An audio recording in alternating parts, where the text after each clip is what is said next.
अस्सलाम वालेकुम रहमतुल्लाहि वबरकातुहू। कैसे हैं? उम्मीद है आप खैरियत से होंगे। सबसे पहले माजरत, आपको ये बैकग्राउंड और ये हुलिया ये सारा चेंज नज़र आ रहा होगा। तो हम गांव आए हुए हैं, ईद की छुट्टियां हैं। घर का माहौल ऐसा है कि जॉइंट फैमिली है, बहुत सारे लोग इकट्ठे रहते हैं, बच्चे भी आए हुए हैं और सब रिश्तेदार हैं।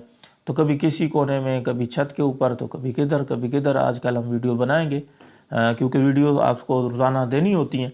तो आज की वीडियो में इंशाअल्लाह ईद उल फितर के मुतल्लिक कल या परसों हमने वीडियो बनाई थी, ईद की नमाज का तरीका बताया था। उसके अंदर चंद लोगों ने सवाल किए हैं। सबसे अहम जो सवाल किया गया उसी के बारे में इस वीडियो में हम डिस्कस करेंगे। वो सवाल ये है कि किसी आदमी की तकबीरें जो जायद हैं वो रह जाएं तो वो कैसे अदा करेगा। मिसाल के तौर पे कोई इंसान बाद में गया है शुरू की रकत में, क्योंकि सना के फ़ौरन बाद इमाम साहब ने तकबीरें कहनी होती हैं, ये बाद में शरीक हुआ है, वो तकबीरें छूट गई हैं, तो अब उनकी ये कज़ा कैसे करेगा, ये ईद की नमाज कैसे पढ़ेगा। और इसी तरह इमाम साहब रुकू में चले गए हैं, किरात ही छूट गई है, सारा कुछ छूट गया, रुकू में है, तो इसकी क्या सूरत होगी। तीसरी सूरत यह है कि बिल्कुल रकत ही छूट गई है, इमाम साहब सजदे में चले गए, दूसरी रकत के लिए खड़े हो गए या सजदे में ये जाके शरीक हुआ है, तो अब जब ये दूसरी रकत अदा करेगा तो उसका तरीका क्या है। पूरी तफसील, पूरा तरीका इंशाल्लाह इस वीडियो में।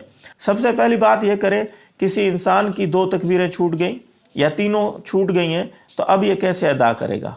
तो उसका तरीका ये है, जैसे ही ये इमाम साहब के साथ शरीक हो, इमाम साहब किरात कर रहे हैं, तो ये अल्लाहु अकबर कह के हाथ बांध ले और फिर जल्दी से जो 3 तकबीरें हैं या 2 छूट गई थी या 1 छूट गई थी, उनको वो अदा कर ले। अल्लाहु अकबर कह के हाथ छोड़ ले, फिर अल्लाहु अकबर कह के हाथ छोड़ ले, और फिर अल्लाहु अकबर कह के हाथ बांध ले, और इमाम जो किरात कर रहे हैं उसको खामोशी से सुने। बस ये तरीका है अगर तकबीरें छूट गई हैं। और अगर इमाम साहब रुकू में हैं तो फिर इसकी क्या सूरत होगी। अब इमाम साहब ने रुकू में खड़ा तो नहीं रहना, उसने ऊपर सीधा कोमे के लिए खड़ा भी होना है। तो इस सूरत में इसकी तकबीरें अब छूटी हुई हैं, तो उसका क्या तरीका है।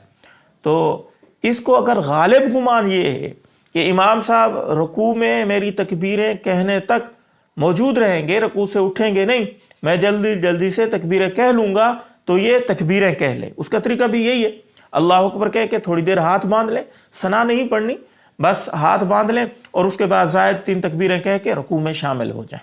ये उस सूरत में है जब गालिब गुमान हो कि इमाम साहब के साथ ये रुकू में शामिल हो जाएगा। और अगर ये गालिब गुमान नहीं है, इसको अंदेशा है कि मैं जब तकबीरें कहने लगूंगा तो इमाम साहब रुकू से खड़े हो जाएंगे, तो अब इसको चाहिए कि रुकू में चला जाए, तकबीरें न कहे, वहीं रुकू की हालत में बग़ैर हाथ उठाए ये तकबीरें जल्दी से वो 3 ज़ायद कह ले, और फिर रुकू की तस्बीह जितनी बार हो सके, 1 दफ़ा 2 दफ़ा 3 दफ़ा हो सके, जितना हो सके बस वो अदा कर ले और इमाम साहब के साथ खड़ा हो जाए। और अगर तीसरी सूरत हो कि इसकी रकत ही छूट गई, इमाम साहब सजदे में चले गए, या दूसरी रकत में इमाम साहब थे जब ये आके शरीक हुआ है, तो उसकी सूरत ये होगी कि जब इमाम साहब सलाम फेर लेंगे, ये खड़ा होगा, सना पढ़ेगा और सूरत फातिहा पढ़ेगा, फिर साथ को सूरत मिलाएगा, फिर एंड में 3 ज़ायद तकबीरें कह के ये रकत अपनी पूरी करेगा। और अगर अल्लाह ना करे इसकी दोनों ही रकतें छूट गई थी, इमाम साहब सजदे में था या तहियात पे कादा में कहीं भी ये शरीक हुआ है, दोनों रकतें छूट गई हैं, तो फिर उसकी सूरत ये होगी कि ये खड़ा होगा और सना पढ़ेगा, फिर उसके बाद 3 तकबीरें कहेगा, फिर तस्मिया पढ़ के सूरत फातिहा पढ़ के साथ को सूरत मिलाएगा। गोया कि ये इसकी नमाज ऐसे ही होगी जैसे कि इमाम साहब ने शुरू से नमाज पढ़ाई थी। उसका तरीका आप कल परसों की वीडियो में मैंने तरीका बताया था कि पहली रकत में पहले सना पढ़नी होती है, फिर 3 ज़ायद तकबीरें कह के तीसरी तकबीर में हाथ बांध के किरात करनी होती है, फिर रुकू और सजदा और रकत पूरी करनी होती है। दूसरी रकत में इसके बरअक्स होता है, पहले इमाम साहब खड़े होते हैं, किरात करते हैं, फिर आखिर में तकबीरें ज़ायद कह के फिर रुकू में चले जाते हैं। तो ये बिल्कुल इसी तरीके से ये 2 रकतें अदा करेगा जैसे कि इमाम साहब ने शुरू में की थी कि पहले सना ये पढ़ेगा, फिर ज़ायद तकबीरें कह लेगा, फिर किरात करेगा, फिर रुकू सजदा करके 1 रकत पूरी करेगा, दूसरी रकत में पहले किरात करेगा, फिर जो है 3 ज़ायद तकबीरें पढ़ेगा, और फिर रुकू सजदा करके नमाज मुकम्मल कर लेगा। उम्मीद है आपको अच्छे तरीके से जो आपके सवाल थे आपको समझ आ गए होंगे। इस मुतल्लिक किसी भाई के जहन में कोई भी सवाल है तो कल ईद है, आज ही आप कमेंट के अंदर पूछ सकते हैं। इंशाल्लाह मैं मुस्तकिल वीडियो बनाने की ज़रूरत हुई तो बना दूंगा, वरना कमेंट के अंदर आपको जवाब दे दिया जाएगा। इस क्लिप को हो सके तो शेयर करें। अस्सलाम वालेकुम रहमतुल्लाहि व बरकातुहू।